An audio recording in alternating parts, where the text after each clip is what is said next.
ஆஹா, நம்ம ஆளுதான் லீடிங்ல போயிட்டு super super. எப்படியோ இவரே வின் பண்ணிட்டா நல்லா இருக்கும். ஆமா சந்தியா. உங்க விஜய் உயிர் என்ன வரனா. என்னம்மா பூ மாதிரி காலையிலேயே எங்கே வந்திருக்க? சும்மா தான் சித்தப்பா, இன்னைக்கு எலெக்ஷன் ரிசல்ட் எல்லாம் அதான் வந்து பார்க்கலான்ட்டு வந்தேன். பார்த்தா விஜய் தான் லீடிங்ல இருக்காங்க. எங்களுக்கு ஒரே ஹாப்பி. என்ன பிள்ளைங்களோ, அவருக்கு அனுபவம் இல்லை ஒன்றும் இல்லை. சொன்னால் கேட்குறீங்களா என்ன? ஓட்டு போடுங்கன்னு எங்களையும் மிரட்டி போட வைக்கிறீங்க. சரி பார்க்கலாம். டேய் தள்ளி போறடா. அதெல்லாம் நல்லா ஆச்சுதான்ப்பா கொடுப்பாரு. எல்லாருமே இன்னும் ஃபர்ஸ்ட் டைம் அனுபவத்தோடைய வர்றாங்க. எல்லாத்துக்குமே ஒரு ஃபர்ஸ்ட் டைம் இருக்கும்ல, அது மாதிரி தான் இவருக்கு. அது அப்படி இல்லைம்மா, உங்களுக்கு சொன்னால் புரியாது. ரெண்டு கட்சியும் ஸ்ட்ராங்காக இருக்கையில் இவர் வந்தாருன்னா அது எப்படி விடுவாங்களா? நிறைய இருக்குது அரசியலுக்குள்ளே. அதெல்லாம் உங்களுக்கு சொன்னால் புரியாது சின்ன பிள்ளைங்க. போங்கப்பா. ஏங்க என்ன தீந்துச்சுங்க, போய் சீக்கிரம் வாங்கிட்டு வந்துடுறீங்களா? சமையல் வேறு பாதியிலே நிற்குது. அட ஒரு மனுஷன் வந்து சித்த அக்கடான்னு உட்காரக்கூடாதம்மா. இப்போ தான் வந்து உட்கார்ந்தேன். இவனை போக சொல்லு. பையன் எதுக்கு பற்றி வச்சிருக்கிறேன், இவனை போக சொல்லு ஃபர்ஸ்ட். போப்பா, நான் டிவி பார்க்கணும். இன்னைக்கு யார் வின் பண்ணுவாங்க நான் பார்க்க தான் போறேன். நீங்க போங்க. ரிசல்ட் எல்லாம் சாயந்தரம் 6 மணிக்கு மேலே தான் வரும். நீ போய் கடைக்கு போயிட்டு வா. காலையில் 9 மணிக்கு ரிசல்ட் வருமாம்மா. போ. எல்லாம் ஓட்டெல்லாம் எண்ணி தானே கடைசி சாயந்தரம் தானே ரிசல்ட்டு சொல்லுவாங்க. கடைக்கு போயிட்டு வாங்க. நிறுவத்தில் யாரோ ஒருத்தர். குடுமா, போயிட்டு வரேன். எனக்கு கமிஷன் வேணும். ம் அப்படியே அந்த பிள்ளைகளுக்கு ஏதாவது வாங்கிட்டு வந்து கொடு. என்ன பூமாரி அக்கா, காலேஜுக்கு போற மாதிரி ரெடியா இங்க வந்திருக்கீங்க? ஏதோ ஒரு குட்டி பொம்மைக்கு டோப்பா மாட்டி விட்ட மாதிரி இருக்கு. டேய் போடா. டேய் சொன்னதை போய் வாங்கிட்டு வா. அந்த பிள்ளைய உட்காந்து கலாய்ச்சிட்டு இருக்கிற வம்பிழுத்துட்டுக்க போவானா?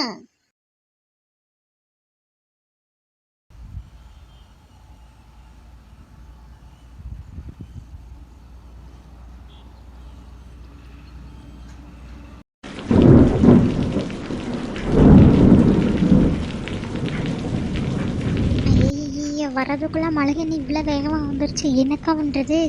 அந்தாராணி, எனக்கும் தெரியல. போ சீக்கிரம் வீட்டுக்கு போகணும். வத்தெல்லாம் காய போட்டு வந்திருக்கேன். அந்த பூ மாதிரி எடுத்து போட்டாலே இல்லையான்னு தெரியல. எங்கள் வீட்டு கழுதைங்கன்னாங்கக்கா என்ன ஒன்றுச்சுன்னு தெரியல. துணியெல்லாம் அப்படியே காய போட்டு வந்தேன். காலையில் வெயிலில் மொட்டை வெயிலில் துணி துவைச்சி போட்ட 10 மணினா நல்ல வெயில் வந்துடுது. இந்த வெயிலில் துவைச்சி போட்டு வந்தால் என்ன மனுச்சுகளோ.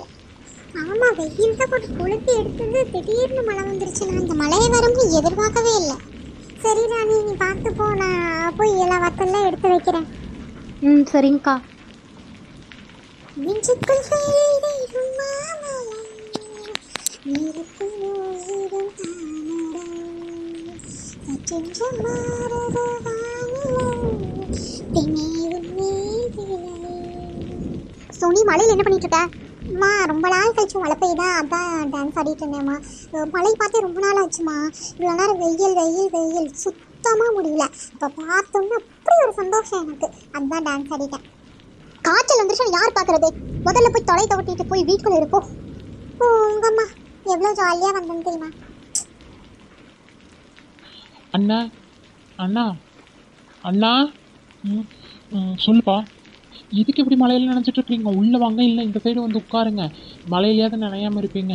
மலையில் நினைச்சி ஜுரங்கிது வந்து போகுது. அதுவும் வெய்ய காலத்தில் வேகிற மலை. அதெல்லாம் ஒன்றும் வேண்டாம். என்னாச்சு இவருக்கு? என்ன இந்த மலை இப்படி பெய்யுது? ரொம்ப நேரமாக இருப்போம்ல இங்கே. ஆமாம், ஆனால் இன்னைக்கு அப்படியே இங்கே இருந்தணும் போல இருக்கு. இந்த மழை நிற்காமே இருந்தால் எவ்வளோ நல்லாயிருக்கும். நல்லா தான் இருக்கும். ஏன் வீட்டில எல்லாம் தேட மாட்டாங்களா என்ன? தேடட்டும், நமக்கு என்ன? தேடட்டுமா? ஏய், அவங்க உங்கள் அப்பா அம்மா. அது தெரியுது. இருந்தாலும் யோசிச்சு போகிறேன். இந்த மலை குளிர் அப்படியே இந்த மரத்தடியில் அவங்க கூட நிற்கும்போது இவ்வளோ சந்தோஷமாக இருக்குது தெரியுமா? இது இப்படியே இருந்தோம் எங்கள் வீட்டில். சரிதான். சார், உனக்கு ஞாபகம் இருக்கா நான் ஃபஸ்ட்டு இப்போ உங்க கூட பேசினேன்? இது என்ன கேள்வி? எப்படி இருக்கும் எனக்கு இதெல்லாம்? நான் மலையில் நடந்துட்டு இருந்தேன், அப்போ நீ கூட கொண்டு வந்து கொடுத்த. ஆமாம், நம்ம அப்போலாம் ரொம்ப சின்ன பிள்ளையா இருந்தோம்ல. ஆமாம், அப்போ இருந்தால் நம்ம ஃப்ரெண்ட்ஸாக இருக்கோம்ல. எனக்கு ஃப்ரெண்ட்ஸா? அப்போனா ஒன்றும் இல்லை. ஏன் என்னாச்சு? ஏன் ஒரு மாதிரி சோகமாயிட்ட? அதான் அதெல்லாம் ஒன்றும் இல்லைன்னு சொல்கிறேன்ல. ஏய் லூசு, சும்மா சொன்னேன். எனக்கு உன்னை ரொம்ப பிடிக்கும். பிடிக்கும்னா ஐ லவ் யூ.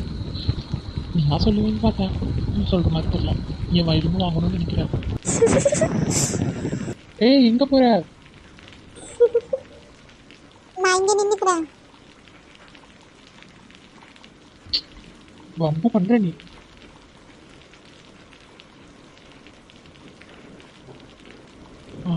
மழை நிற்க போகுது சோனி, நம்ம வீட்டுக்கு போகலாமா? எங்கே நிற்க போகுது? அதுதான் தூரிட்டு இருக்கல. ஆமாம், ஆனால் லைட்டாக தானே தூடுது. நான் உன்னை வீட்டுக்கு கொண்டு போய் விட்டு என் வீட்டுக்கு வர போகணும்னு சொன்னி தேடுவாங்கல்ல, புரிஞ்சுக்கோ. சரி போகலாம். ஆனால் கஷ்டமாக இருக்கு. என்ன கஷ்டம்? நம்ம என்ன நாளைக்கு பார்க்கவே மாட்டோம். நாளைக்கு ஸ்கூலில் மீட் பண்ணலாம். ஓகே. சோனி சாரி சோனி, நான் பண்ண தப்பு தான். ஆனால் எனக்கு புரிஞ்சிச்சு, நீ இல்லாமல் நான் இருக்கவே முடியாது. நீ என்னை எப்போ மன்னிச்சு ஏற்றுப்பேன்.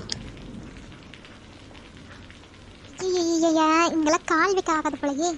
மங்களம், மங்களம் வாங்கக்கா. என்ன உன்னை பார்க்கலான்னு வந்தால் வீட்டை சுற்றி ஒரு சேரிய சகதியமாக இருக்குது.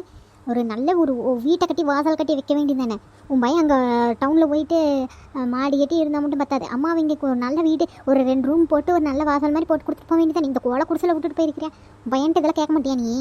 என்னக்கா என்ன சொல்கிறீங்க? எனக்கு வாச்ச மருமக அப்படி ஏதோ நல்ல மருமக, நல்ல நகை கொண்டு வரான்னு சொல்லிட்டு கல்யாணம் பண்ணி வச்சேன். அவன் என்னோட அண்ணன் என் பையனை பிரித்து டவுனில் கொண்டு போய் உட்கார வச்சுட்டு அங்கேயே இருக்கிறா. ஒரு நாள் இந்த பக்கம் எட்டி கூட பார்க்குறது இல்லைக்கா. அவள் தப்பி தவறி ஏதாவது 100 ரூபா 200 ரூபா கொண்டு வந்து கொடுத்துட்டான்னா அவள் ராட்சசியாட்ட அடுவா. அவன் இங்கே வந்து வீட்டை கட்டித்தரது. கடைசி காலம் வரைக்கும் இங்கே இருக்க வேண்டியதான். இனி என்ன எனக்கு வயசாயிடுச்சு, இனி இருக்க போது 2 வருஷமோ 3 வருஷமோ இதுலையே தள்ள வேண்டியதாங்க்கா காலத்தை. என்னது நீ பிள்ளை விடக்கூடாது. நானாக இருந்தேன்னு வச்சுக்கோ, வீட்டை கட்டி ஒரு ரூமாவது போட்டு நல்லா உட்காந்துருந்துருப்பேன். சிமெண்ட் தர ஓட்டு தர சொல்லு. இப்படி எத்தனை நாளைக்கு இருப்பேன்? இல்லைன்னா வா, எங்கள் வீட்டு பக்கத்தில் ஒரு மலையாள குடும்பம் இருக்குல்ல, அது ஏதோ வாடகை கொடுறேன் அந்த மாதிரி சொல்லிட்டு இருந்ததுங்க. ஒரு ரூமு, ஒரு கிச்சனே, ஒரு ரூமு தனியாக இருக்குது. 2 ரூமு தான். அது போக பாத்ரூம் வசதி இருக்கும் போல். தண்ணி நல்ல தண்ணி வரும். டெய்லியும் வருமானு தெரில. எங்கள் வீட்டுக்குலாம் எப்படி வருதோ 2 நாளைக்கு ஒருக்கா அது மாதிரி வரும். நீங்களே வந்து தங்க. ஏக்கா நான் சம்பாத்தியமாக்கா பண்ணுறேன். இல்லை ஏதாவது கூலிக்காவது போனாலும் கூட பரவாயில்ல. மாதம் வாடகை கரெக்டாக கொடுக்கணுமே. அட 2000 ரூபா தான் வாடகை. இந்த காலத்தில் யார் 2000 ரூபாய் வாடகை கொடுக்குறா? உனக்கு விஜய் ஜெயிச்சிட்டானாமே, நீ 2500 ரூபா மாதம் போடுவேன். 6 சிலிண்டர் வேறு வருது. 6 சிலிண்டர் தான் சொன்னாங்க. அப்புறம் பஸ்ஸும் ஃப்ரீ. வேறு என்ன வேணும்? சோத்துக்கு வாங்கினா போகுது. பயங்கட்ட லேசாக பேசி வாங்கிக்கலாம். வாடகை இதில் கொடுத்துக்கலாம். அப்புறம் என்ன உனக்கு கவலை? என்னக்கா சொல்கிறீங்க? ஜெயிச்சிட்டானா? நான் ஜெயிக்க மாட்டானல்ல நினச்சேன். அட எல்லாரும் அப்படி தான் நினச்சோம். ஆனால் கடைசியில் பார்த்தா இது இருக்கிறதே அவன் தான் அதிக ஓட்டு வாங்கியிருப்பான் போல். 108 தொகுதியே என்னமோ இது வரைக்கும் இன்னும் ரிசல்ட் வரல. மற்றதுக்கெல்லாம் கீழே போயிடுச்சு. என்ன ஏடிஎம்கே ரொம்ப கீழே போனதான் எனக்கு கொஞ்சம் கஷ்டமாக இருக்குது. அவர் கொரோனா காலத்துலேயும் உண்மையாக நல்லா ஆட்சி பண்ணார். மற்றபடி எனக்கு வேறு எந்த வருத்தமும் இல்லை. இந்த ஸ்டாலினே தோத்துட்டார் நம்ம குளத்தூர் தொகுதியில். அடோடா, என்ன சொல்கிறீங்க? விசில் கிட்டியா இல்லை ரட்டலை கட்டியா? இங்கே டிவியெல்லாம் இல்லையா பார்த்தீங்களா? அதெல்லாம் நான் பார்க்குறதுலாம் இல்லை. அட விசிலாமா, நிறைய தலைவர்கள் விசில்கிட்ட தோற்று போயிருக்கிறாங்க. என்ன பண்ணுறது? எல்லாம் நேரம் கொஞ்சம் நஞ்சம் ஆட்டமாக ஓட்டாங்க. ஆட்டம் போட்டதுக்கு நல்லா வச்சு செஞ்சுட்டாங்க மக்கள். சரிதான். ஆனால் ஒன்று தெளிவாயிருச்சு, கடைசியில் காசை கொடுத்தா ஓட்டு வாங்கிடலாங்கிற நினப்பெல்லாம் போயிடுச்சு. எப்படியோ விசில் வந்துடுச்சு. இருந்தாலும் எனக்கு கொஞ்சம் சந்தேகமாக தான் இருக்குது. அவனுக்கு என்ன தெரியுங்கிற மாதிரி தான் இருக்குது. இருந்தாலும் மனசுக்குள்ளே ஏதோ ஒரு இடத்துல சந்தோஷமாகவும் இருக்குது. பார்க்கலாங்க்கா. இவனே சரியில்லைன்னா அப்புறம் ஒன்றும் பண்ண முடியாது. நம்ம என்ன பண்ணுறது? யாரை நம்பி தான் ஓட்டு போடுறது? அப்புறம் நான் நினச்சேன் போகவே கூடாது, எவன் குடும்பமும் நல்லா இருக்கிறதுக்கு நம்ம போய் ஓட்ட போட்டு வரணுமே நினச்சேன். அப்புறம் மனசு கேட்காம இந்த வாட்டி போய் போட்டு வந்துட்டேன். சரி விடுங்க, பார்த்துக்கலாம். சரி நான் வேணா கேட்டு பார்க்குறேன். நீ அங்கே வந்து தங்கிக்கோ, சரியா? சரிக்கா, கேளுங்க. நானே எங்கள் வீட்டில் கேட்குறேன். எப்படியும் மகா முத்துப்பேன். பார்க்கலாம். காசு வாடகைக்கு எப்படியாவது வாங்கணும். இங்கேயுமே என்னால் இருக்க முடியாதுல்லக்கா. காட்டுக்குள்ளே தனியாக வேறு இருக்கிறேன். இந்த மழை பெஞ்சாலும் ரொம்ப கஷ்டமாக இருக்குதுக்கா. விறகடுப்பு தான். அங்கே போயாவது நல்லா அடுப்பு வாங்கி நல்லா பால் காய்ச்சி நல்லா இருக்கும். தனியாக இருந்தாலும் ஒரு நிம்மதி வேண்டாமாங்க்கா. இங்கே பயந்துக்கிட்டே இருக்கணுமில்ல, பயமாக இருக்குது. இப்போ தான் எங்கள் பக்கத்தில் திருடம் வந்தேன், அவன் வந்த கொலகா கொண்டுட்டு திருடிட்டு போயிடறானுங்களாமே. எனக்கு அதுதான் இருக்கிறதுலே பயம். அதெல்லாம் மாறி இந்த ஆட்சியில் அப்படி தான் எல்லோரும் சொல்கிறாங்க. சின்ன பிள்ளைகள்லேருந்து பெரியவங்க வரைக்கும். பார்க்கலாம். சரிக்கா, நீங்கள் வரீங்களா உள்ளே உட்கார்றதுக்கு? நான் வரலாமா? அப்படியே தடத்துலையே போயிடுறேன். காலே வைக்க முடியாதாட்ட இருக்குது. அதுதான் உன்னை இங்கேருந்து கூப்பிட்டேன். இல்லைன்னா நானே உள்ளே வந்திருப்பேன். நான் போயிட்டு நாளைக்கு வர்றேன், வெயில் வந்தா. சரிங்கக்கா. அக்கா கேட்க மறந்துட்டேன். இந்த சரஸ்வதி எலெக்ஷனில் நின்னா தானே, என்னாச்சு? அவளும் தோத்துட்டா. இல்லைன்னா இந்நேரம் வெடி சுத்தமாக கிடக்குமில்ல. ஆமாம் ஆமாம், நானும் நினச்சேங்க்கா. கூட பிறந்தவளையே அவள் மதிக்கிறதில்ல, பணங்காசு மட்டும்தான் மதிப்பா. கொஞ்சம் நெஞ்சம் ஆட்டமாக பட்டா. இந்த வாட்டி நான் அவளுக்கு போடக்கூடாதுன்னு முடிவில் இருந்தேங்க்கா. ஆனால் காசு கொடுத்தா பார்த்துக்கங்க போட சொல்லி காசு வாங்கி வச்சுக்கிட்டேன். ஆனால் ஓட்டு போடல. இப்படியெல்லாம் சொல்லி தெரியாத, நான் என்ன போடலை. அதுக்காக இப்படி சொல்லி தெரிஞ்சு அவள்கிட்ட போய் சொல்லிட்டாங்கன்னு வச்சுக்கோ, அவள் பத்திரகாளியாக மாறிடுவா பார்த்துக்க. இல்லைக்கா, நான் உங்ககிட்ட மட்டும் தான் சொல்கிறேன், வேறு யாருக்கிட்டையும் சொல்லலை. சரி சரி, நான் போயிட்டு வரேன். சரிங்கக்கா, அப்படியே அந்த வீட்டை கேளுங்க, நானும் அங்கே வந்துக்கிறேன். இந்த காட்டுக்குள்ளே நேரம் இருக்கிறது. சரி சரி, கேட்டு வைக்கிறேன். கேட்டுட்டு உங்களுக்கு நாளைக்கு வந்து சொல்கிறேன். சரிங்கக்கா, போயிட்டு வாங்க, பார்த்து போங்க.